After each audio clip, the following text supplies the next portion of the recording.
Welcome back, everybody. On these final videos, we're going to discuss finalizing your project.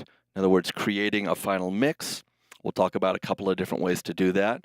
Understanding the purposes of saving a copy in and how that can help you with your backup requirements for your Pro Tools session.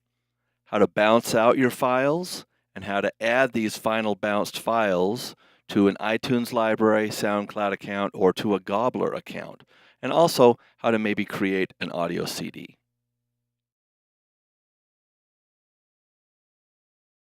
One form of saving that we haven't really discussed so far is called Save Copy In. It's located right here. We've discussed save and save as. Save Copy In is something new, so we're going to look at that right now. When you click on Save Copy In, you come to this dialog box that gives you a variety of different options for Save Copy In.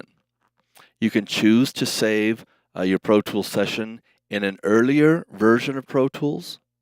Okay, so why might you need that? Let's say I'm working on a project and I'm in Pro Tools 11, but I'm going to send it to a mix engineer and he is using Pro Tools 10. Well, I can't send him a version of Pro Tools 11. He won't be able to open it in Pro Tools 10. So we could save it as Pro Tools 7 to 9, like this, click OK, and it would create a version 7 to 9 copy of Pro Tools that then I could send to that particular mix engineer. So this allows you to save your Pro Tools session in an earlier version of Pro Tools. Using Save Copy In, you can also change the format of your session. So maybe we wanted to send it to somebody and they requested AIFF files, or perhaps we wanted to change the sample rate. So for example, maybe I started working on a project, called the client, and they said, oh, this project needs to be in 88.2, and I'd started at a different sample rate. I could go ahead and export this whole Pro Tools session at 88.2, and it would convert all the audio files during its Save Copy In process. Also, if we wanted to change the bit depth of our project, we could do the same thing here as well using Save Copy In. Down here below this horizontal line, you can see there are a variety of options from which to choose. The one that you'll be using the most likely is audio files. In other words, we're going to include in our saved copy, we're going to include the audio files. If we have a video file that this Pro Tools session is referencing, maybe we want to select that particular item as well. For the most part, you're going to be working right here with just saving your audio files. One of the other things that you can use Save Copy In for is to collect all of the assets or all of the particular items that your Pro Tools session is utilizing and place them in one location.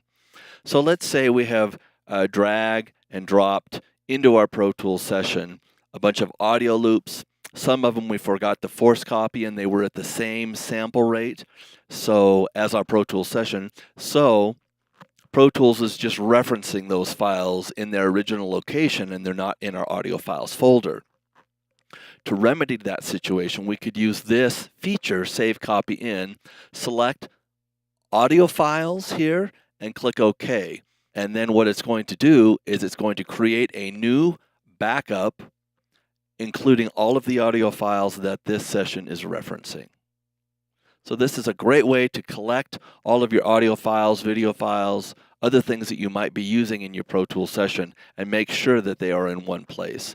This is oftentimes the process that I go through when I get ready to send a finished project to like a mix engineer who lives out of state or something like that. I'll use Save Copy In and I'll create a whole new session and make sure all the audio files have been copied.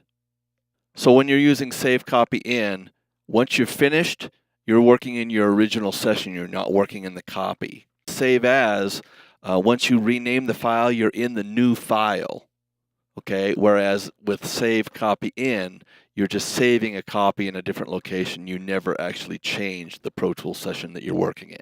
So right now, I'm in a different session than I was in just a minute ago. So using Save Copy In is one way that you can back up your Pro Tools session.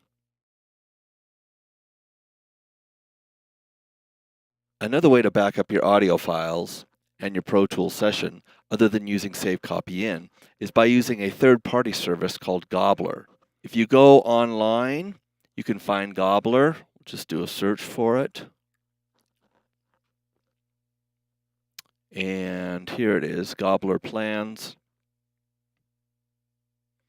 And it's a paid service, but also if you're using less than 5 megabytes or 5 gigabytes, the service is free when you sign up.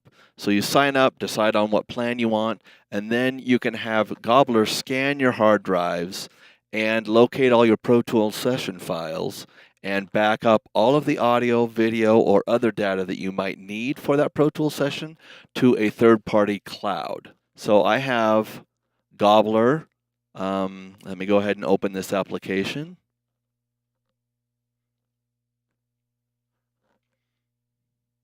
And once Gobbler is opened, it will analyze or look at all the drives, and then it will decide if anything has changed since the last time that particular Pro Tools session was open, and it will back up those additional files that may have been created for that session. So this is a great way to have a backed up copy of your Pro Tools session in the cloud.